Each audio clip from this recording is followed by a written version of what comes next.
If I had to learn Jira in 24 hours, here's everything I would do if I had to completely start from scratch. Lesson number 1 is a mindset shift. You see, a lot of people come to me asking me if Jira is agile. But the problem here with this misconception is that Jira is a tool to help you lead your agile projects. Jira in of itself is not agile. There are many software platforms out there that can help you implement agile, like Scrum or the Kanban board, right? Jira is just one of the many software tools that you can use to lead agile projects. And as I'm sharing here on the screen, another way I like to think of Jira is that Jira is like this database that contains all of your data for your agile projects. So on this screen here, you can see on the left-hand side, I have these different spaces, or what are your projects. So I have my Task Help Marketing project, my Task Help Dev project. And inside of this space, or my Agile project, it shows all these different windows or panels that are related to my Agile space. So summary, timeline, backlog, active sprints, my calendar, my reports, the list, components, etc. So there's so many different things that are inside of this Jira project that I can tap into and dive deeper into. So for example, if I click on active sprints, it only shows me this one item here because only one thing is currently being in progress because it's tied to Dave. But if I unclick it, it shows me everything that's being worked on for the current sprint. So when you're using Jira, I want you to remember a few things. When you're inside your active sprints board, as I'm showing here, work usually flows from the left side all the way to the right hand side. Sometimes there are occasions where you might have to pull some items from the right column into the left column, maybe if you made a mistake here or there. But in general, work usually flows from your to-do column all the way to your done column. All of the different statuses that are in between those two columns, that's what you can customize with your Jira admin, and you can tailor it to meet your specific company needs or your specific team needs. It all depends on what kind of project, what kind of agile project you're leading, or what kind of environment that you need to do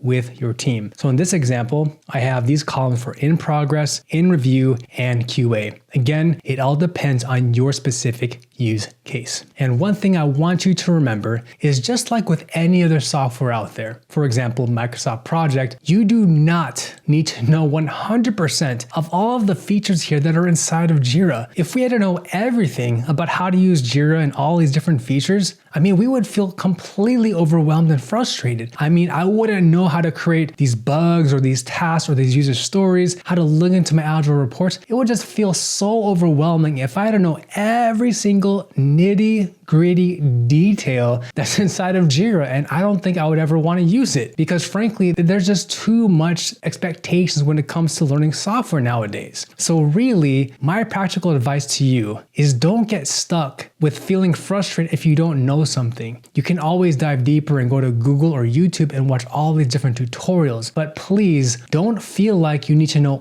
everything there is about Jira. Just know the common basics that will get you very far, which leads us into lesson number 2. Master the 20% of Jira that impacts 80% of what you're going to be doing. This is like the 80-20 Pareto rule. If you focus on the 20% that gives you the 80% of your results, you're going to be pretty successful in your job and with how you're leading your own projects, especially inside of Jira. So when you're using Jira, it actually involves only a few key concepts, and that's what we're going to break down in this video. The first key concept is work items. So inside of my active sprints, you see my entire Jira board, right? If I click on this blue create button, you'll see this new pop-up where I can create a specific work item for my Jira project. Under work type, I have a few in here: task, story, bug, or epic. That's it. Those are the general work types that you should be familiar with in Jira if you're going to be a Jira admin or a Jira Power user. Task, story, bug, or epic. Now, if you're a Jira admin, you can absolutely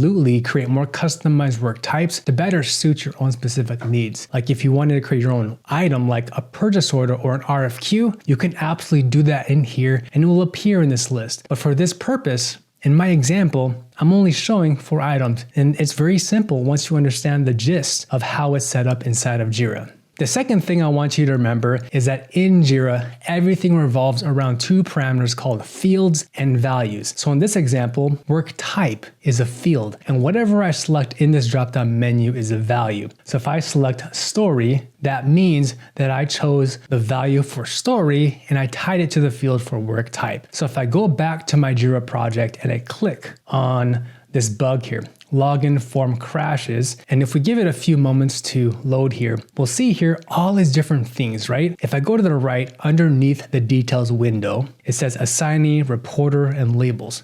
Just as an example, this labels area, that's a field, and the value that it's assigned to is bug and high priority. Are you starting to understand how everything in Jira really is tied to two big areas, fields and values? And once you understand that, you'll completely understand how to use JQL or Jira query language to find anything that you need inside your Jira projects. Now let's go back to our Jira board. So as you can see with these columns, I have different statuses: to do, in progress, in review, QA, and done. These statuses represent the different transitions that a work item flows through your entire workflow. So to do, once everything is in to do, once our team decides and pulls it to start working on it, then it goes to in progress. Once it's done here, then I can move it into in review, where different team members will review that work item. And then I can push it to QA. And finally, if it meets all the criteria for the definition of done, then I'll push it to done, okay? Again, my columns and my statuses will be different than yours, but this is just an example so you can see the full power of using Jira. So the big idea here is that your Jira project contains all of your data with these different rules set up that establishes your workflow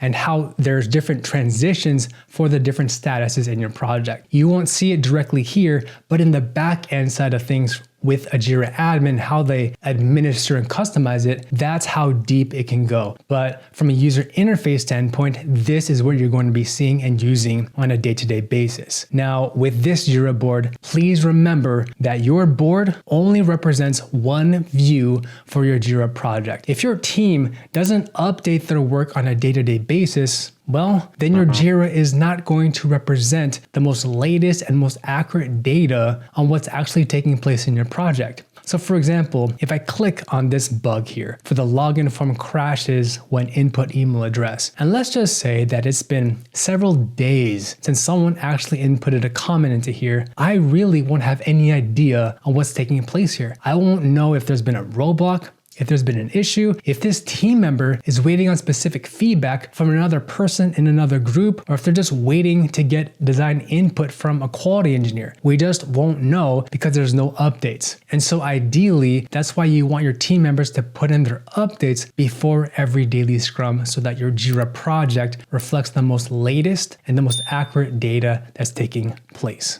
And finally, the fifth big idea that's tied to using Jira, at least the 20% of what you need to know, is tied to JQL queries. So if you go to the left-hand side in your Jira project, you have this area called filters. If you click this drop-down menu, you'll see all of these starred items. Now in my case, I have a lot of starred filters, but in your case, you might not see as much. So just to show you, if I click on this one, this is a filter that I created called THD Bugs in Current Sprint. And if I click on JQL, it will show me the actual JQL query. And so you want to be able to understand at a very basic level how to create your own query so you can pull the work items like the stories, the tasks, the bugs that are the most relevant and the most important for you. Whether you're a software developer, whether you're the Scrum Master, whether you're the program manager or the product owner, you need to know how to create JQL queries so you can find the information that you're looking for. So JQL is very, very powerful. And just to tie everything together so you understand it, JQL is the back end of Jira, and it's how Jira actually thinks when it's trying to pull data to show you in its fields, in the board itself, or when it's trying to show you the data inside of its Jira Agile reports. And the way that it works, if I show you this query here, it combines your fields with your values and then the different operators to combine them together. So in this example, project equals THD and issue type equals bug and sprint in open sprints. So you can see that I'm pulling in different fields like project type, issue type, and sprint. And then I'm assigning it to a specific value like THD, bug, or open sprint. Once you get that idea down, you can master anything when it comes to Jira. By the way, to learn everything that you need to master Jira and go completely from beginner to pro, you can download my free guide completely for free at alvinthepm.com/free guide. Now, lesson number 3 is about mastering how to use Jira for one specific Agile framework. Now, if I had to start all over again, completely from scratch, I'd go all in with using Jira for using Scrum. Okay, so if we go back to our project here on the left-hand side and we choose Task Help Dev and I click on THD Board, it shows me the active sprints. You need to understand the flow of how work is captured. So you start from the backlog. Then you go into your sprint planning session where you discuss with your team what work is the most important, prioritized based on your customer needs that needs to be pulled in to the upcoming sprint. And then when you go into your actual sprint, then you're going to see this entire Jira board. And then you start leading your daily stand-ups or your daily scrums. And in Jira, it's so easy to do. Just click the Start Stand-Up button here, and now you can just quickly go through every single person's assigned items and just go through what they've been working on, what their latest roadblock is, and what their plan is for completing those items for today. And once you're done, click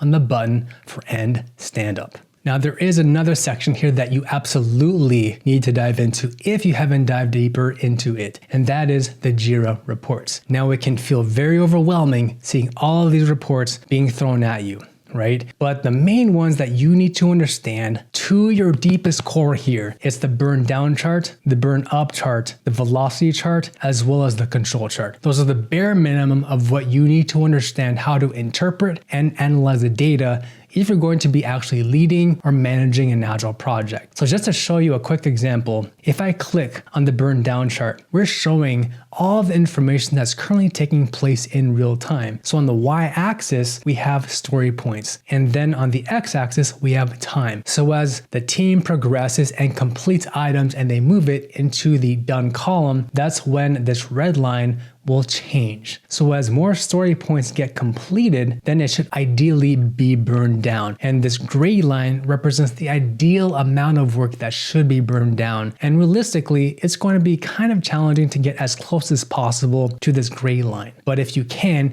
then you'll be very close to completing your sprint on time and burning down everything as close to 0. So for us, our burn down line should reach 0 by the end of our sprint, which is roughly after March 13. And you can see here that Jira also shows you the non-working days identified by this gray hashed area here. So if I click this box here, now it shows you the entire burn down chart without your non-working days. Now that's just one of the Jira reports that you can access inside of your Jira project, but I'd encourage you to dive deeper, explore all these areas, because the top ones that I recommend that you understand and know how to interpret is the burn down chart, the burn up chart, the velocity chart, as well as the control chart. By the way, if you're enjoying this video so far, don't forget to smash that like button to show me your support. Lesson number 4 is to master enough JQL to be dangerous. Now, if I had 1 hour to really understand Jira, I would absolutely spend 30 minutes into using and crafting and figuring out how to write JQL queries. Now, to do that, on your left panel, you want to scroll all the way down to where it says filters, kind of like we talked about earlier. So if you click on the button that says search work items, this will show you a search bar where you can filter and type in different queries to search for exactly what you're looking for. Now, I do want to emphasize, you do not need to be an expert at using JQL. You just need to know the fundamentals and the basics of how to write a JQL query. So for example, if I click on the basic option here, I can essentially choose any of these key attributes to refine my query. So with basic selected, let's say that my space that I want to choose is Task Help Dev. And for assignee, let's just say that it's going to be me, Alvin. And for type, this refers to all the different work items that you want to filter and pull into this JQL query. So let's say that we only want to pull the items that are tied to bugs. And in terms of status, let's say that it's everything that's currently in progress. And of course, let's remove the item that says created within the last 30 days. And when we do that, it now shows me all of the query items that are tied to a bug that are assigned to me that are for the project space for Task Help Dev. And a quick hack for you,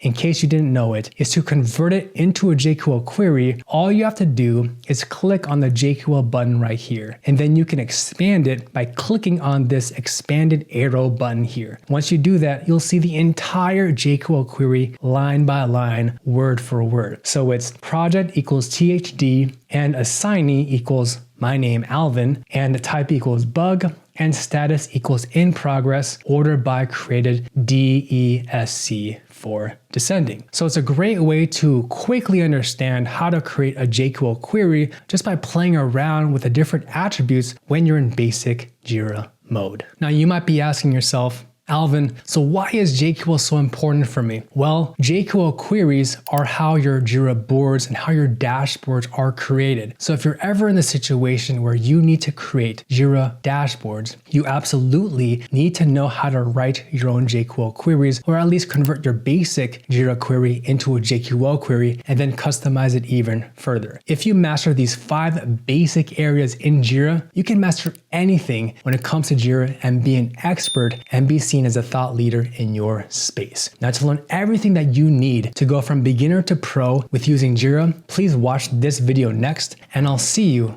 in the next video.